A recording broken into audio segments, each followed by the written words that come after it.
सेवा कहें या भक्ति कहें, दो बात नहीं है, एक ही बात है। हम सेवा कह दें उसे या भक्ति कहें, एक ही बात है, दो बात नहीं। भक्ति शब्द भज सेवायाम धातु से ही निष्पन्न होता है। भक्ति शब्द भज सेवायाम धातु से निष्पन्न होता है। हम भक्ति कहें या सेवा कहें, दो अलग अलग बात नहीं है, एक ही बात है। सेवा को ही भक्ति कहते हैं। सेवा कोई कर्म नहीं है कि बंधन उपस्थित करे। कर्म से बंधन होता है। जिस प्रकार का कर्म है वैसा ही फल उपस्थित हो रहा है। कर्म का इतना साम्राज्य है।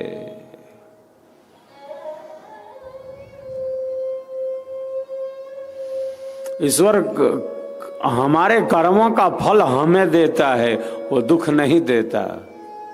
उसके पास दुख है ही नहीं कि वो दुख दे दे हमें। जिसके पास वो वस्तु हो ही ना तो दूसरों को दे कहाँ सकता है। ईश्वर के पास दुख है ही नहीं तो दुख कहाँ से दे सकते हैं। वो तो आनंद स्वरूप है, वो तो परम शांति स्वरूप है, वो तो परम प्रकाश स्वरूप है, वो परम ज्योति स्वरूप है, वो तो परमात्मा है, वो तो परम है। हम पुरुष हैं, वो परम पुरुष है। हम आत्माएं हैं, वो परमात्मा है। हम प्रकाश स्वरूप हैं, वो परम प्रकाश स्वरूप हैं, वो परम ज्योति स्वरूप है, परम शब्द स्वरूप है, परम सत्य स्वरूप है, परम शांति स्वरूप है, परमानंद स्वरूप है,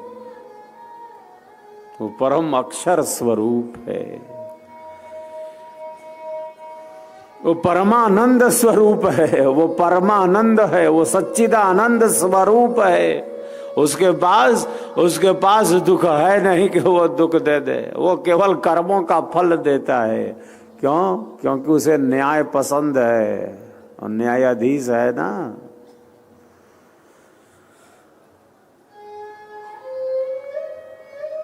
उसे अन्याय पसंद नहीं, उसे प्रकाश पसंद है।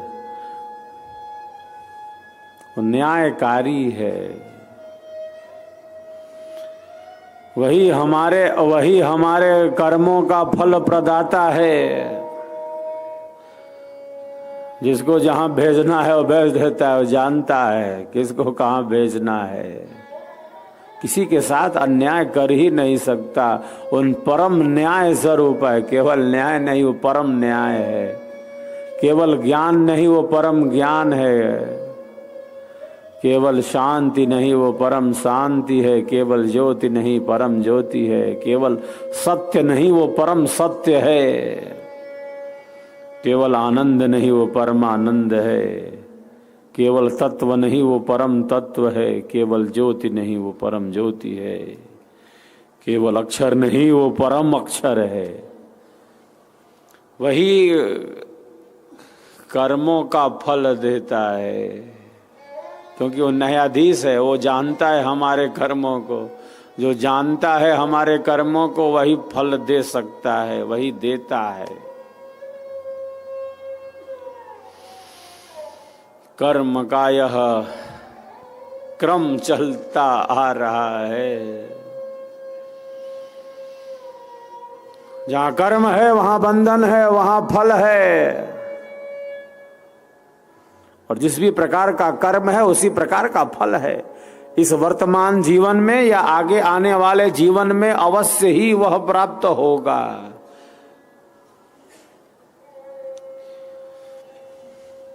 कुछ कर्म हमारे संचित हैं, कुछ कर्म हमारे क्रियमाण हैं। कुछ प्रारब्ध हैं। क्रियमाण संचित प्रारब्ध,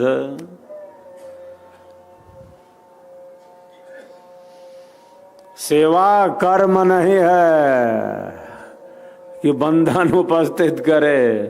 सेवा कर्म से भिन्न है, क्योंकि यह श्रेष्ठ स्थिति में है।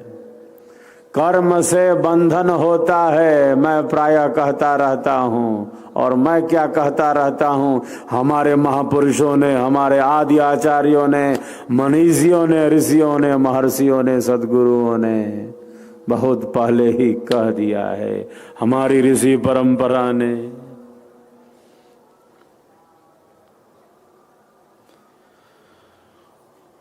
कर्म से बंधन होता है, सेवा कोई कर्म नहीं है। सेवा को ही भक्ति कहते हैं। कर्म से बंधन और सेवा भक्ति से मुक्ति होती है, मुक्ति मिलती है, परम आनंद का अनुभव होता है, परम शांति का अनुभव होता है। सेवा से मुक्ति हो जाती है, बंधन से निवृत्ति हो जाती है, दुखों से हम बच जाते हैं।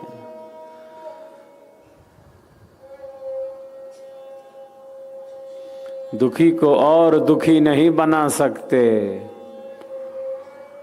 सेवा इसीलिए है, स्वरवेद महामंदिर का निर्माण इसीलिए है कि दुखियों का दुख कम हो, उन्हें ज्ञान मिले, सत्य का ज्ञान मिले। दुखियों का दुख कम हो, पीड़ितों की पीड़ा कम हो, सबको सुख मिले, सबको शांति मिले, सब अध्यात्म के पथ पर, भारतीय पथ पर, ऋषियों के बताए मार्ग पर आगे बढ़ते चलें। हमारे कारण सबको सुख ही सुख मिले, हमारे कारण स्वरवेद महामंदिर का निर्माण और तेजी से आगे बढ़े, सद्गुरु मूर्ति का निर्माण और तेजी से हो। यही सेवा है। महामंदिर निर्माण ही, सद्गुरु की मूर्ति का निर्माण ही अपने आप में बड़ी सेवा है। और इसके अंतर्गत और कितने सेवा प्रकल्प हैं, आप देखिए कितने प्रकार के। दुखी को और दुखी नहीं बना सकते, पीड़ित को और पीड़ा नहीं पहुंचा सकते, यही इसके मूल में है। हजारों हजार भाई और बहन रक्तदान करते हैं। एक व्यक्ति के रक्तदान करने से 3 व्यक्तियों का जीवन बचाया जा सकता है, कम से कम। ये सेवा का ही तो कार्य है। एक तरफ महामंदिर निर्माण की सेवा, तन मन और धन से जो सेवक हैं, जो सेवा के पथ में गतिमान हैं, अन्यों को जोड़ते जा रहे हैं सेवा के कार्य से, वे तो भक्ति और मुक्ति के अधिकारी हैं, भक्ति और मुक्ति के अधिकारी हैं। कितने प्रकल्प आश्रम के, संस्थान के, स्वरवेद महामंदिर ट्रस्ट के, जो जन कल्याणकारी हैं, लोकोपयोगी हैं, दुखियों के दुख को कम करने वाले हैं, इसकी कितनी लंबी श्रृंखला है। एक तरफ जहां स्वरवेद महामंदिर का निर्माण, आध्यात्मिक चेतना का निर्माण, मैं प्रायः कहता रहता हूं, स्वरवेद महामंदिर निर्माण का अर्थ है शुद्ध अंतःकरण का निर्माण, परम प्रेम का निर्माण, परम शांति का निर्माण, परम कल्याण का निर्माण, लाखों लाख जीवों की मुक्ति का निर्माण। स्वरवेद महामंदिर निर्माण का अर्थ केवल महामंदिर निर्माण ही है ऐसा नहीं, जो भिन्न भिन्न वस्तुओं को एकत्रित करके किया गया हो और किया जाना हो। स्वरवेद महामंदिर निर्माण का अर्थ मात्र महामंदिर निर्माण ही है ऐसा नहीं।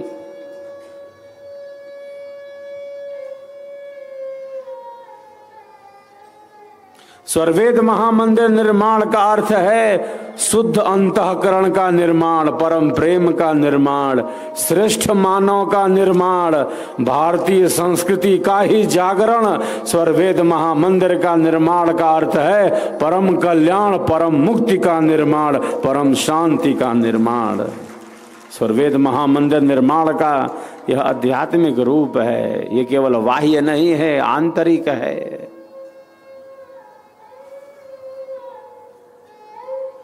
बाहर से तो ये भव्य है, भीतर से दिव्य है। लाखों पर्यटक, जिज्ञासु, आध्यात्मिक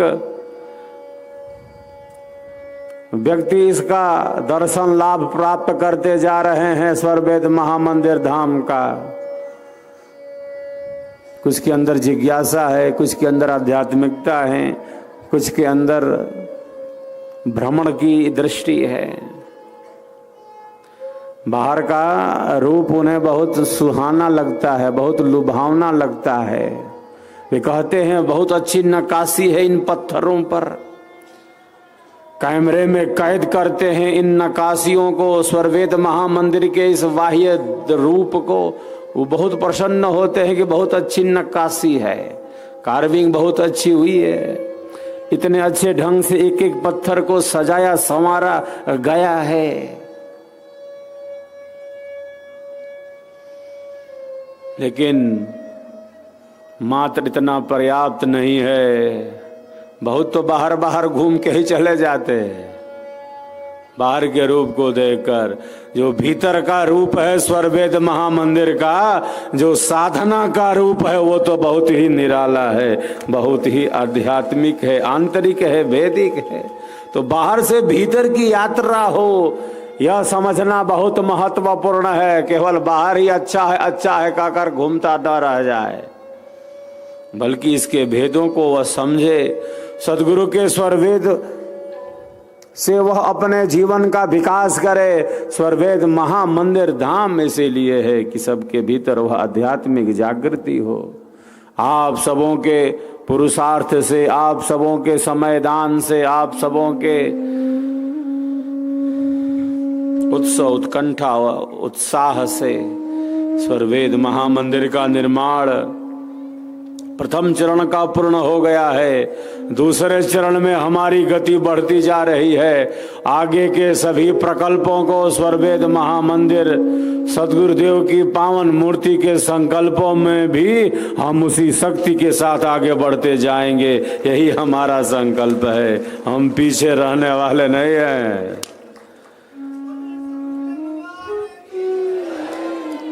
देखिए आपका उत्साह बता रहा है, आपका जय घोष बता रहा है। एक बार सब एक दूसरे के लिए तालियों की गड़गड़ाहट करें। ये शताब्दी वर्ष है, शताब्दी वर्ष।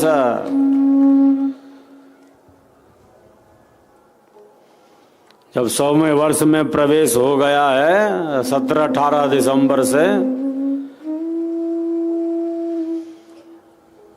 और 100वें वर्ष में जब प्रवेश हो गया है तब कितना अद्भुत 100वां वार्षिकोत्सव आप सबों ने मनाया। कश्मीर से कन्याकुमारी तक मुझे जाने का अवसर मिला। 28,000 किलोमीटर से भी ज्यादा सड़क मार्ग से यात्राएं हुई। आप सबों के सहयोग से, सेवा भावना से, श्रद्धा भाव से इस 100वें वार्षिकोत्सव को आप सबों ने भव्य से भव्य और दिव्य से दिव्य मना दिया। पुनः हम संकल्प लेते हैं, पुनः हम संकल्प लेते हैं जब 100वां वर्ष पूर्ण होगा इसी वर्ष दिसंबर महीने में, 100वें वर्ष के प्रवेश के समय जैसा अद्भुत दृश्य हम सबों ने उपस्थित किया, भव्य से भव्य और दिव्य से दिव्य, उससे भी भव्य से दिव्य यह शताब्दी वर्ष जो दिसंबर में होगा हम मनाएंगे। आज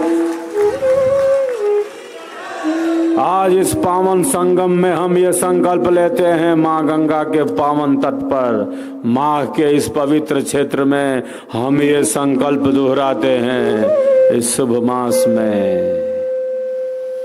कि जिस प्रकार से हमने 25,000 कुंडी महायज्ञ को भव्य से भव्य एवं दिव्य से दिव्य मनाया 17-18 दिसंबर को, उससे भी भव्य से भव्य और दिव्य से दिव्य अगला वार्षिकोत्सव मनाएंगे।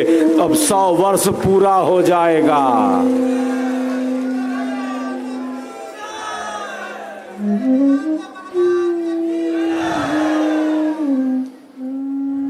और आपका उत्साह, आपका उमंग यह बता रहा है हम कहाँ पीछे रहने वाले हैं। हम सेवा में आगे थे, हम सेवा में आगे हैं और हम सेवा में आगे रहेंगे।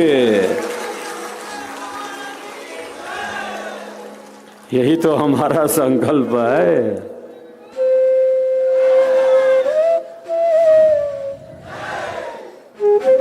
जो सदगुरु कार्य में है, जो गुरु कार्य में है, वही शिष्य है, उसी की उपमा शिष्य है। हम सबका संकल्प महान। आज दूसरे दिन अब विराम लेता हूँ। घड़ी की सुई मुझे रोक रही है। 9:21 हो गए हैं। प्रातः काल से ही पुनः आप सब इस आध्यात्मिक दिनचर्या में बिल्कुल जैसे व्यस्त हो जाते हो। आगे नहीं जा सकता। प्रसाद ग्रहण करने का समय है। एक बार सब एक दूसरे के लिए पुनः तालियों की गड़गड़ाहट करें। हम सबका संकल्प महान, सर्वेद महामंदिर निर्माण। हम सबका संकल्प महान, सर्वेद महामंदिर निर्माण। इन्हीं मंगल वचनों के साथ, आशीर्वचनों के साथ आज दूसरे दिन मैं अब विराम लेना चाहता हूँ। और विराम से पहले बिना स्वर वेद का स्वर सुने तो मैं छोड़ने वाला नहीं हूँ, छोड़ने वाला नहीं। चलते हैं स्वर वेद की वाणियों में। 2 या 3 दोहे सदगुरु के स्वर वेद के, फिर आज दूसरे दिन हम विराम लेंगे। जय स्वर वेद कथा। अधिक से अधिक स्वर वेद का ही संदेश गुंजायमान हो। जय स्वर वेद कथा।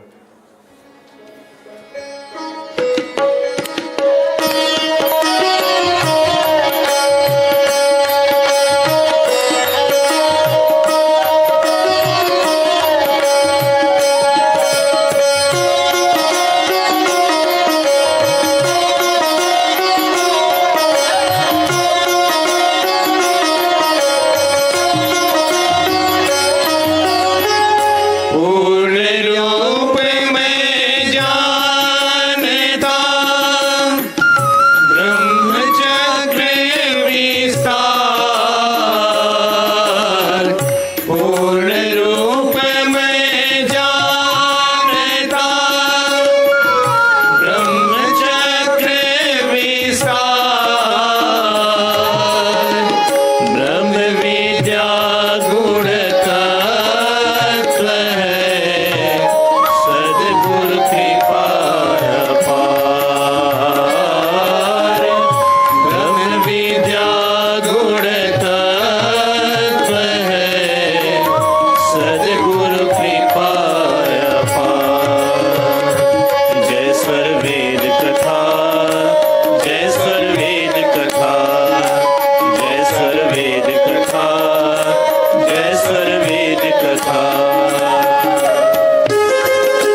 स्वर वेद कथा